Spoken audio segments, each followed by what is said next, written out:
Want help to grow your business? Download BRiN, the world's first business advisor in your pocket. To find out more, visit BRiN.ai or search the App Store today.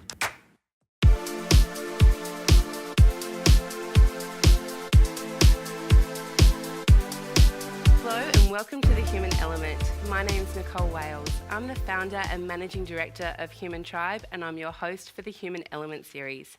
Today we're here to talk about the hints and tips when it comes to rewarding and recognising your people. Now, when we talk about reward and recognition, we're not just talking about bonuses and praise for a basic job well done. We're talking about more than that. We're talking about a strategy to retain our key people. People need constructive feedback. They need positive affirmations, and they need to feel it. They need to be recognised when they've gone above and beyond. Today, I'm really happy to be joined by two passionate and well-informed people to talk to you about their hints and tips when it comes to reward and recognition. And I'd like to welcome Amanda Cervonaro, HR Manager from Kimberly-Clark. Welcome. Thanks for having me, Nick. And Olivia Ruello, CEO of Business Chicks Australia. Welcome. Thanks, Nick. Great to be here. Thank you. So what I'd like to start with, first of all, is I'd like to start with why. Why do you think organisations and managers should be considering reward and recognition when it comes to their people? I'm happy to start. Great. I think that it's the most powerful tool that an organisation can use to drive the right sort of behaviours and outcomes.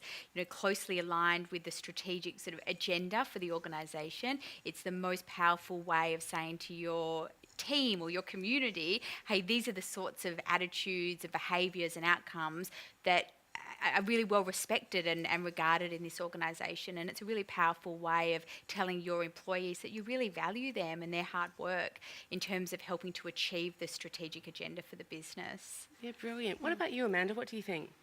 I think that employees expect it. I think it's a given. So I guess that's the starting point. And then from an organisation point of view, the question is, why wouldn't you? I mean, if we are all individuals, we're all human. Yep. We come to work to do a good job.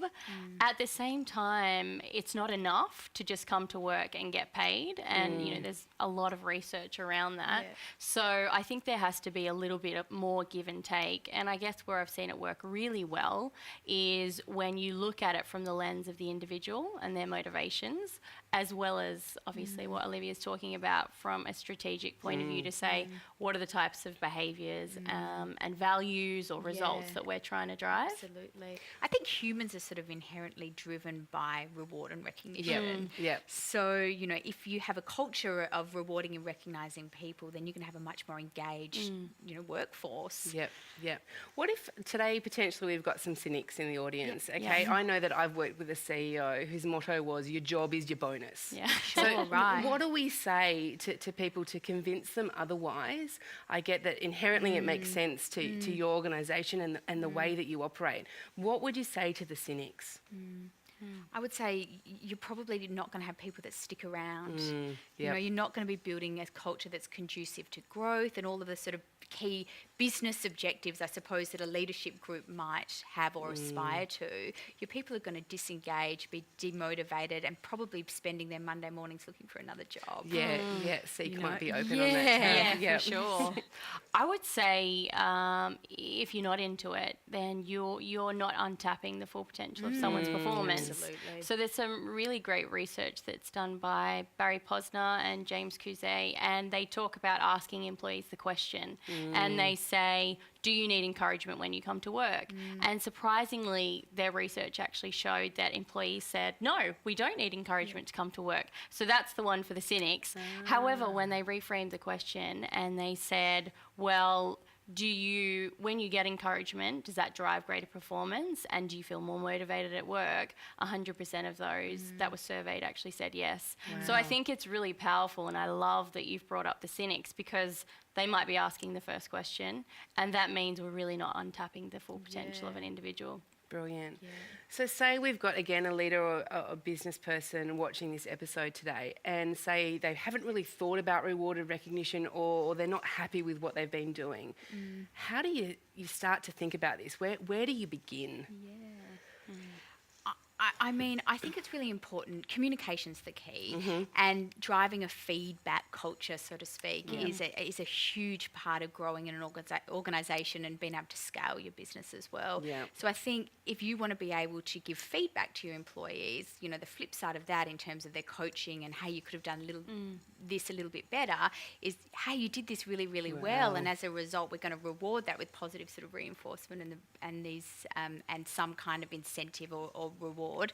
Yep. And it's going to drive the right sort of behaviours that you need in the business to be able to grow and scale. So, I don't know, think about, I mean, a basic tip might just be thinking about putting in place a simple recognition program. You know, start small and do it really, really well. And think about the moments where you genuinely want to give someone really positive feedback. What are those moments? Yep. And then how can you build that into some sort of program? Yep. You know, you have all the information. Yep. It's just how do I build something around it and provide clarity to the rest of the organisation to say, hey, these are the sorts of things that we value, and if you continue doing these sorts of things, you're going to get this sort of reward. Yep.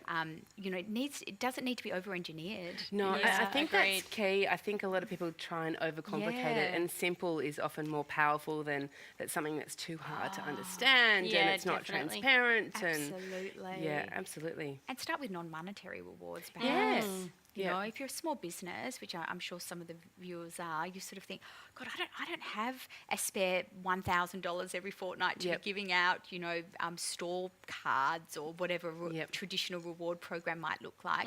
Think about, well, what are the non-monetary things? You know, at Business Chicks, for instance, our office closes on a Friday at 1 o'clock. Great. So we give back our people some business hours so they can get some life admin done in those times where it can't be done on the weekend because Beautiful. work just isn't really 9 to 5 anymore. No. We Yeah. need to adapt and be flexible to accommodate that. Yeah.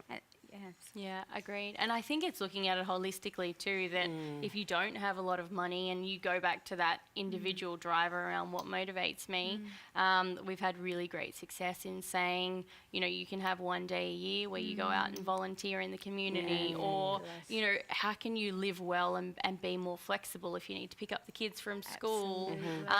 Linking those conversations to reward is actually really powerful, because sometimes in our minds we can just see reward as I got a bonus or I got a movie ticket, but it's actually much more than that. You know, if we hit the intrinsic, it's going to be a lot more powerful. And for small businesses, I just think that is win-win because it's actually free. Yeah. It's free to be flexible. Yeah, absolutely. And I think with those little rewards, sometimes they can be short-lived. It's about, you know, putting it through the systems in your business so that it's not just those things that are easily forgotten. Yeah, that's so true, actually.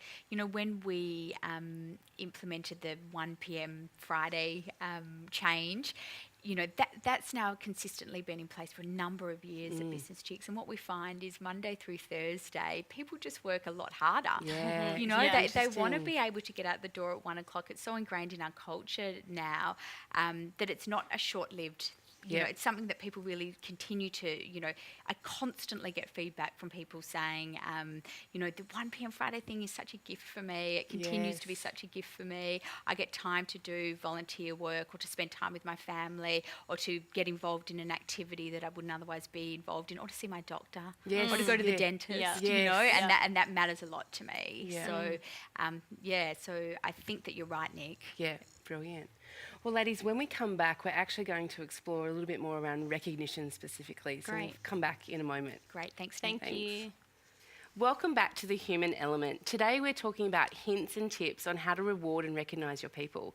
And I'd like to continue the discussion with Amanda and Olivia. Welcome back, ladies. Thank you. So what I'd like to talk about now specifically is recognition. I actually want to separate reward and recognition for a moment. So when it comes to recognition, what hints or tips or stories do you have to share with the viewers today when it comes to recognition? Well, I think it starts with the individual. And it starts being really genuine and authentic. On the break, we were just having a little bit of a chat about it has to feel heartfelt.